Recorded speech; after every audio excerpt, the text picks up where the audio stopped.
Sige po.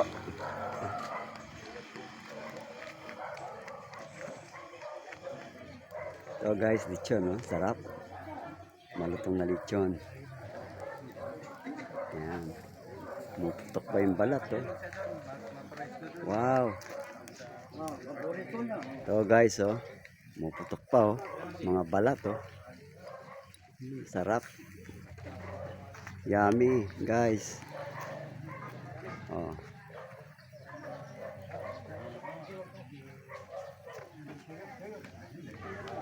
Iba talaga pagkalutong probinsya, guys. Yan, press na press. Talaga naman papawis. So guys, oh. Sarap nito, yummy.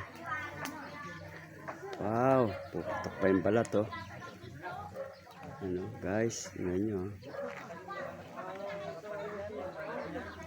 Pati yung ulo, guys, oh. Tingnan nyo. Oh. Yan, oh.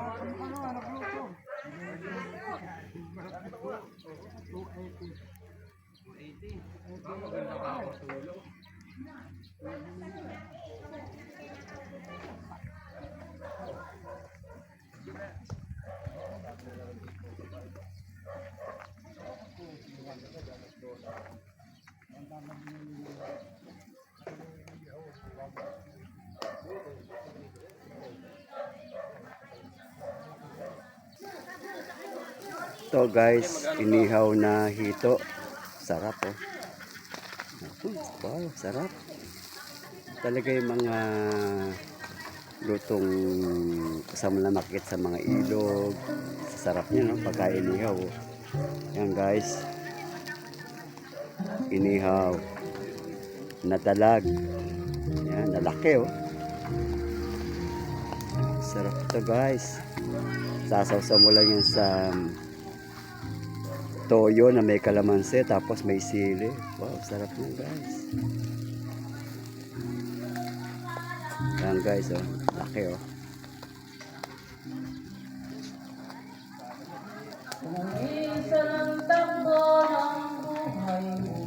Yan guys. Back to lechon ulit tayo guys. Maluluto na to, any moment na siguro. Yan ganyan na ipain-in na. Iniinin na lang. Yan. It takes siguro mga 2 to 3 hours ang paglilitsyon. Para talagang yummy. Ano guys, oh. Talagang pumuputok yung balat, oh. Oh. Sarap nito guys, yung buntot. Ayan, oh.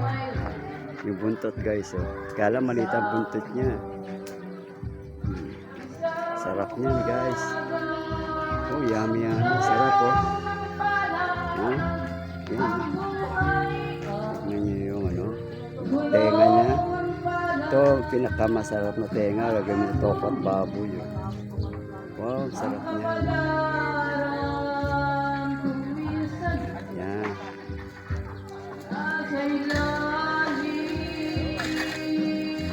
Guys, oh. Ito guys, ito na yung luto. Yan. Luto na yung inihaw na dalag. Lalaki guys, eh. Yan, sa ilog nandito yan nakukuha. Sa lugar ng Bulacan, Candaba, Pampanga. Yan.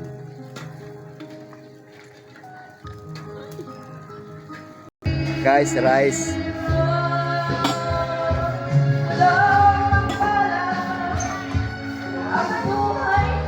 Yan rice guys.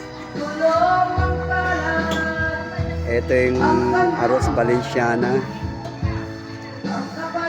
Ito naman yung wow, sarap nito guys. Buto-buto na adobo.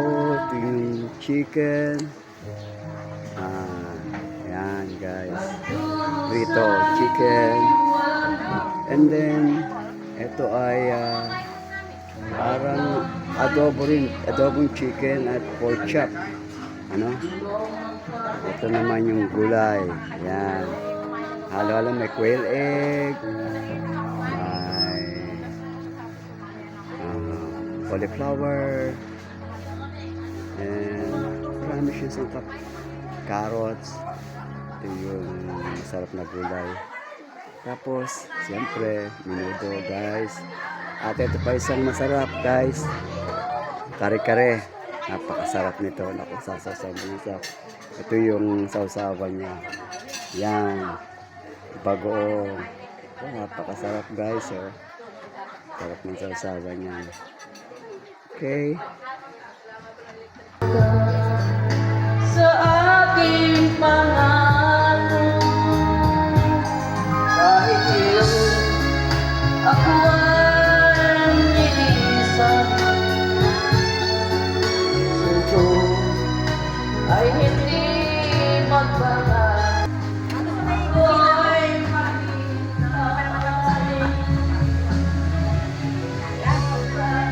Libutan niya. Babs, kain po. Sa pag-ibig, ako'y nakapalan. Yan, happy 80th birthday to Tatang Kiko. Talagang bonus na po yung edad na yan. Pagdating ng 80, more birthdays to come. Nang talagang yung po sa kabutihan ng Diyos pagka inabot tayo ng ganyang edad. Okay, God's good all the time. Happy birthday ulit, Tatang Kiko.